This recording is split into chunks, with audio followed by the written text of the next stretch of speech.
I declare war on feminism.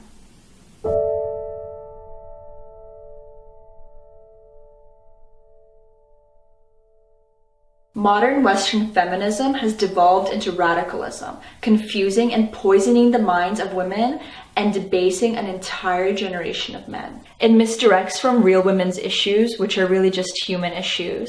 It encourages violent man-hating. It's based on emotional assumptions instead of logic, and it implies that all women are victims under men. I am not a victim. I am not under any man. And when I am, I choose to be, and I like it. So let's clear some things up, boys and girls. Does looking like this elicit subjugation? Does looking like this empower me? Or does looking like this empower me? No, no, and no. Only this empowers me. Oh, and this. What about male bodies, which have been reduced to mere investments of war, shaped, trained, and used as objects by the state? Males have been treated as disposable vehicles of physical strength, to gain land and power for their rulers, to be slaughtered. Now that's some serious objectification. But no, let's focus on sex. It's true, the female body is often reduced to a sexual object, but so is the male body. In fact, male bodies have been objectified just as long as female bodies. Just look at any Greek and Roman art. It's dominated by the ideal male figure. But the objectification we see today is really not a bad thing. Let me put it simply. As soon as anybody participates in any visual media for monetary exchange, they become a commodity and are therefore objectified. It doesn't matter what you're wearing or what you're doing. You're an object consumed by the audience for entertainment or stimulation. And that's not a negative thing. That's just a market exchange. Yes, we are. But take it as a compliment. Women are more beautiful. I didn't watch Blurred Lines 6 times for Robin Thicke's ugly mug. I know we're bombarded with images of perfect women, but so are the men. It's not a sexist issue. We feel better when we look better. And sure, there's a certain amount of social engineering involved, but it's not because men hate women. It's because everybody wants to make money. My point is, looking perfect is something that's driven by women themselves. The market simply accommodates that. Let me tell the girls a secret. Men don't care if you're a size 0. In fact, they don't notice if you have perfect hair and perfect skin. Unless you're horribly disfigured or obese, men don't notice your imperfections. And if they do, they don't really care. And I'm pretty sure if push-up bras and hair extensions and nail polish all disappeared, men wouldn't even notice. Men only notice how you carry yourself. Your confidence, your ass-hip-boob ratio, your eyes, your smell. And this doesn't just apply to your nice boyfriend from your nice hometown. This goes for guys you meet every day, guys at clubs, your creepy music teacher. This goes for that famous guy that can have any girl in the world. If a guy is attracted to you, it's chemical. He knows right away. And whether you have your nails done will not change that. The only thing your appearance affects is your own confidence and attitude. It's a mind game. Why do all these feminists have red hair, black rimmed glasses, and a crazed look in the eye? Is it like a new species?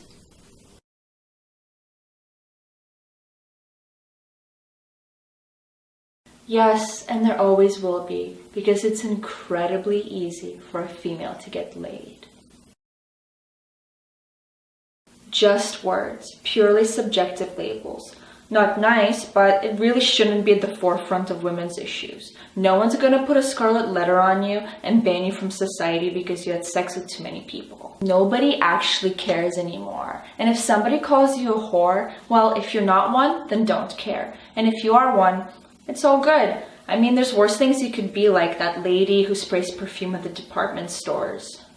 People will always judge each other. All you can do is not participate.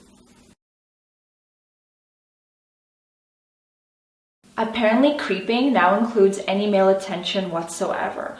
Oh, how horrible, a guy finds me hot. Oh no, men are wired to want to procreate with me. Sexist. It's not sexist, it is what it is. And punishing males for being males is pretty low. And women do this all the time. Like there's this app that was created with a feminist agenda in mind, and what happens is a guy asks you for your number and you give him a fake number, and when he texts you, all of his private information is displayed in a forum where women can publicly shame him and humiliate him. A guy thinks you're hot and you destroy him for it?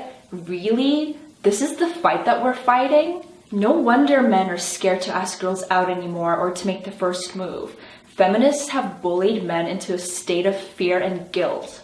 And of course, if a guy's touching you, harassing you, stalking you, we have all been there. It's not acceptable. But you know that's not what I'm talking about.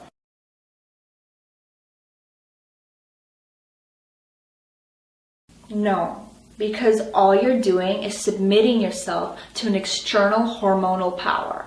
And how can something that severs you from your most primal and natural identity be liberating? Ask the 25 million American women who never got a chance to exist.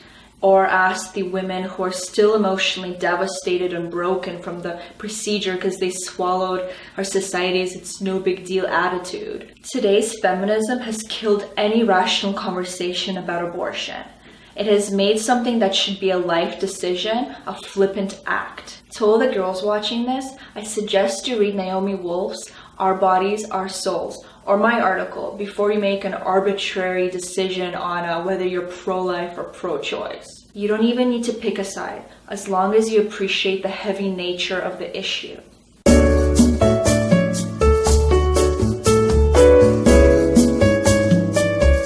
In a patriarchy, all heterosexual sex is rape because women as a group cannot give meaningful consent. E equals mc squared is a sexed equation. Newton's Principia is a rape manual.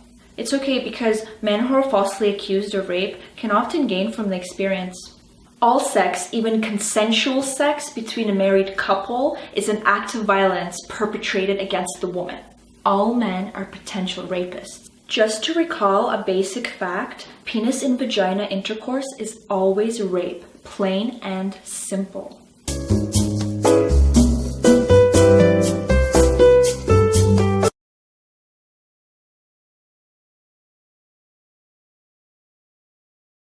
Rape is a horrific act that often murders the very spirit of the woman. The problem is that today's feminists have labeled everything as rape, which takes away from the validity of true rape and vilifies all men. A woman is raped when a male coerces her or forces her into a sexual act. That includes drugging a woman, getting her wasted, blackmail, threats, and of course physical force. But is it rape if both parties had 20 appletinis, got down, and then the woman felt all dirty in the morning? Not necessarily. It's about intent, isn't it? If both people are having fun and then one of them makes a poor decision because they can't hold their booze, why should the other party be punished? Of course, force could have later been used by the drunk male on the drunk woman. What I'm saying is we can't draw convenient black and white lines. People's lives are ruined by false rape claims every day. Never mind, I read an article the other day that told me that all penetrative sex is rape. That makes it simple.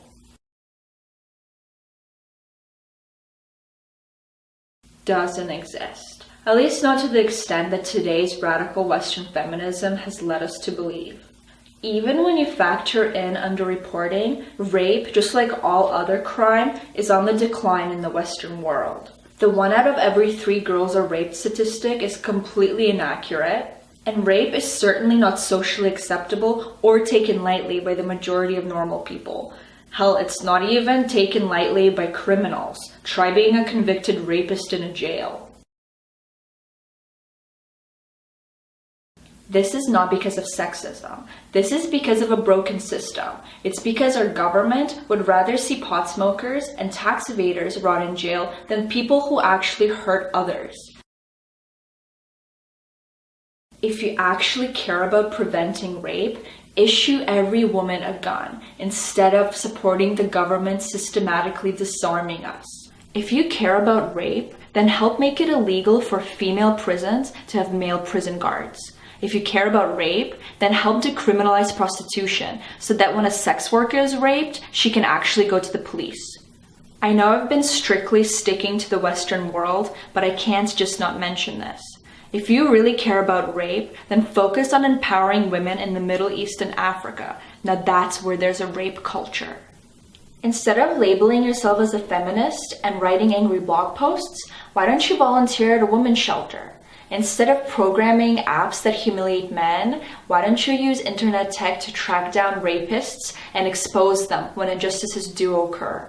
What about sex trafficking, which still exists in every part of the world? Where are the angry feminist protesters on this issue?